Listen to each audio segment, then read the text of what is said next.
그리고 다음 페이지 보시면 일임형과 비일임형이 있는데 여기 이제 ISA라고 새로 생긴 상품이 있잖아요. 이런 상품 때문에 이제 그렇죠. 일부를 맡겨놓은 그렇죠.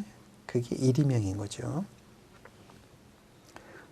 운용 방안에 대해서 맡겨놓은 거, 그렇죠. 그게 일임형 신탁이 되는 거고요. 비일임형이라는 거는 이제 맡기는 사람이 다 그 권한을 가지고 있는 게죠. 운용에 대한 권한을 가지고 있는 게 비일임형이 되겠습니다. 참고로 좀 보시면 될 것 같고요. 자, 그 다음에 보시면 이제 부동산 신탁이에요. 부동산 신탁은 부동산을 맡기는 거예요. 사실은 이게 이제 영업 목적상으로도 그리고 이제 요즘 많이 또 관심이 많아지고 있는데 시험 목적상 중요도는 조금 떨어지기 때문에 간략히만 말씀을 드릴게요. 자, 첫 번째 부동산 신탁이라는 건 뭐냐? 부동산을 맡기는 겁니다. 그렇죠? 부동산을 맡기게 되면 그래서 종류가 있죠. 관리 신탁은 말 그대로 관리하는 거고요. 처분은 매매를 지원해 주는 거고요. 다음 페이지 보시면 2-3의 담보 신탁이라고 해서 이것도 좀 독특하죠. 그 전에 담보라는 거는 근저당권을 설정하기만 했는데요. 어떻게 할 수가 있냐면 신탁에 맡겨놓고 그 수익권을 담보 제공하는 거예요.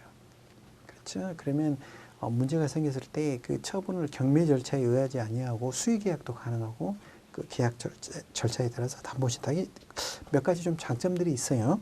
그렇죠? 채권자는 우선 수익자가 되는 것이다. 좀 재미있는 제도입니다. 실무적으로도 굉장히 좀 관심이 많은 그렇죠? 시험에는 아직 나올 때는 아닌데요. 자, 그리고 이제 증권화라는 게 밑에 나오죠. 신탁이 한 부동산의 증권화, 즉 부동산을 잘게 쪼개가지고 증권화 시킬 때, 그렇죠? 예. 이게 실물 자산을 증권화로 바꾸는 것, 그렇죠? 이런 것들이 이제 신탁 제도로 많이 활용하고 있다. 그래서 오른쪽에 보시면 다 자산 유동화라고 있죠. 이게 알고 보면 증권화랑 같은 말입니다. 참고로 좀 보시면 될 것 같아요. 자, 그 다음에 7절에 보시면 금융소비자 보호에 대한 이해가 나오죠. 그래서 보시면 금융소비자 소비자 보호기관에 보시면 두 번째 줄에 입법 예고 중이다 이런 말이 있죠. 그래서 아직 정식 통과는 안 됐지만 이 법의 취지 내용들은 여러 가지 법에 다 흩어져 있는 거니까. 그래서 3-1 보시면 불공정 약관 규제라는 말이 나오죠. 그렇죠. 그래서 다섯 번째 줄 정도 보시면 그 오른쪽 페이지에 약관을 제정하거나 변경할 때는 금융위에 신고하도록 되어 있다. 근데 그 앞에 뭐라고 되어 있죠? 사전. 그렇죠. 약관을 제정하거나 변경할 때는 사전에 그렇죠. 확인을 받아야 된다. 그래서 소비자를 보호한다는 거고요. 자, 그 다음 3-2 보시면 뭐 적합한 상품 판매, 설명 의무 강화 이건 뭐 기본적인 내용이 될 거고요. 자, 그 다음 페이지 보시면 나번에 보시면 적합성이라는 말이 나오죠. 그게 바로 투자 목적 등이 적합한 그렇죠. 고객이 필요한 적합한 상품을 공유하고 판매해야 된다. 그게 적합성이고요. 다번에 보시면 이제 적정성이라고 나오죠. 적합성에 더해서 정당한지까지 체크한다는 거예요. 그래서 이제 자본시장법이 뒤에 또 나올 텐데 거기에 보시면 이제 대표적인 예가 파생상품이에요. 파생상품 위험성이 크니까 이게 정당한가? 그렇죠? 고객이 스스로 오셔서 가입하려고 해도 이게 정당한지 그것까지 체크하는 게 뭐다? 적정성 원칙이다. 자, 이런 것들이 이제 굉장히 강화돼서 적용되고 있구나. 자, 그래서 4번에 보시면 금융소비자보호기본법에 대한 주요 내용들이 나오는데 그 다음 페이지 보시면 표 1-2가 나옵니다. 이 정도 한번 체크 한번 해주실래요? 자, 금소법의 금융상품 분류를 어떻게 하고 있느냐? 네 가지로 분류하고 있어요. 예금성, 정기예금 같은 거죠? 투자성, 펀드 같은 상품이겠죠? 보장성, 보험 같은 상품을 보장성 상품이라고 구분하고 있고요. 그 다음에 이제 대출성입니다. 그렇죠? 이 네 가지로 구분하고 있구나. 예금성, 투자성, 보장성, 대출성. 요 네 가지로 구분하고 있구나. 그렇지. 나머지 어려운 게 없는데 보장성이 보험 상품을 말하는구나. 요 정도까지만 체크하시면 되겠고요. 자, 오른쪽에 보시면 판매 행위 규제 해가지고 그 안에 또 박스가 들어와 있죠. 1-4 거기에 적정성 동그라미 2번 보이시죠?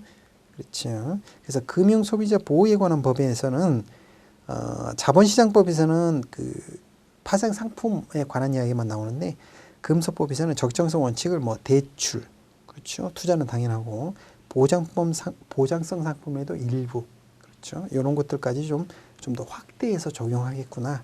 적정성 원칙을 금융소비자 보호에 관한 법에서는 자, 그렇게 되는구나 체크하시면 되겠고요. 자, 다음 페이지 보시면 뭐 징벌적 과징금, 그렇죠. 그래서 문제가 그래서 이제 그 잘못해서 팔았거나, 그렇죠. 금융상품에 대해서 부당 권유를 했거나 이럴 때 그 징벌적으로 과징금을 도입할 수 있구나. 그 다음에 라번에 보시면 금융회사의 사용자 책임이라고 하죠. 사용자 책임이라는 게 뭡니까? 고용한 사람이 책임을 지는 거죠. 그러니까 잘못을 저지른 해당 임직원뿐만 아니라 중간 관리자나 혹은 회사도 책임을 지게 하는 게 사용자 책임인데, 이 사용자 책임이 금융기관에는 굉장히 광범위하고, 그렇죠. 예, 좀 강화돼서 적용하도록 이렇게 되어 있는 거죠.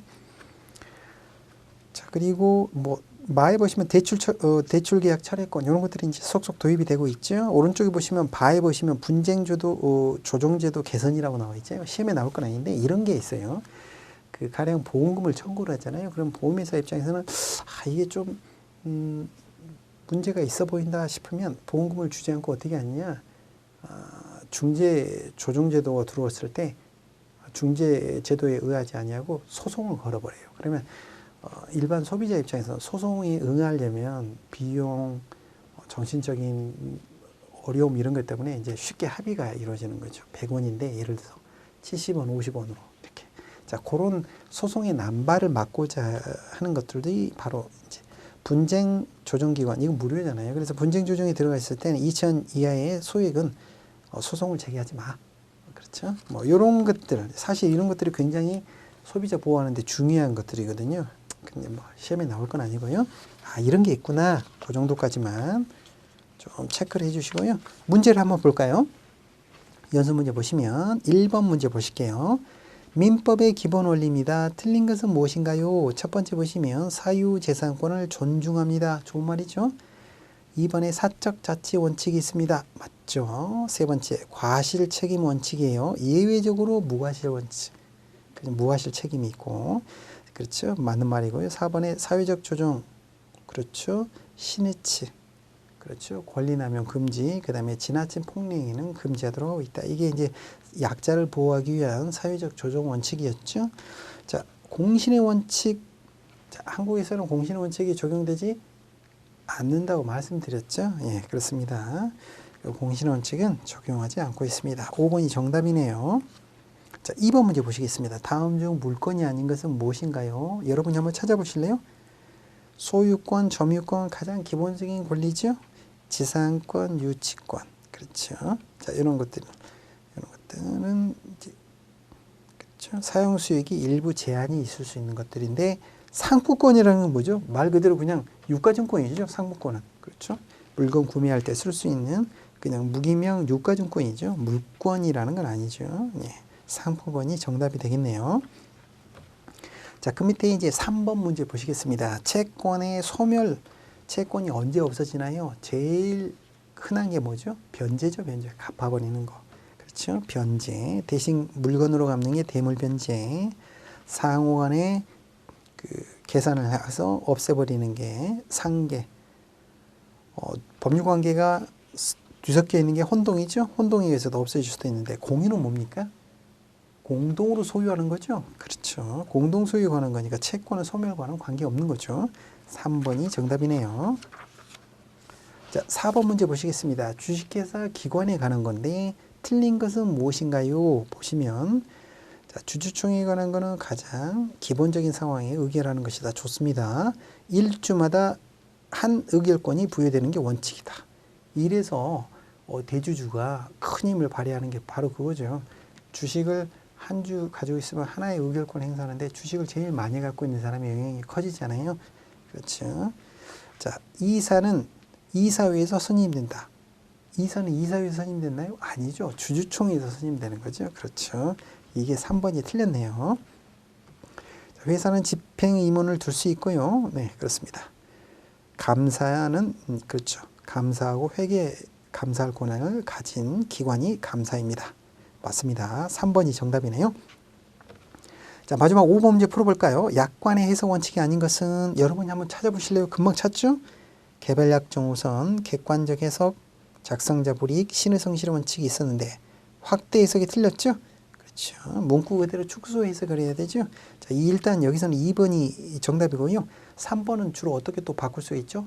객관적이 아니라 주관적 이렇게 바꿀 수 있겠죠? 그러면 이게 정답이 되겠죠? 예, 일단 이 문제에서는 5번이 정답이 되겠습니다. 자, 이렇게 해서 마치고요. 다음 시간부터는요, 투자 관련해가지고, 그렇죠? 예, 투자 관련, 금융기관에 관련된 법률들을 살펴보도록 하겠습니다.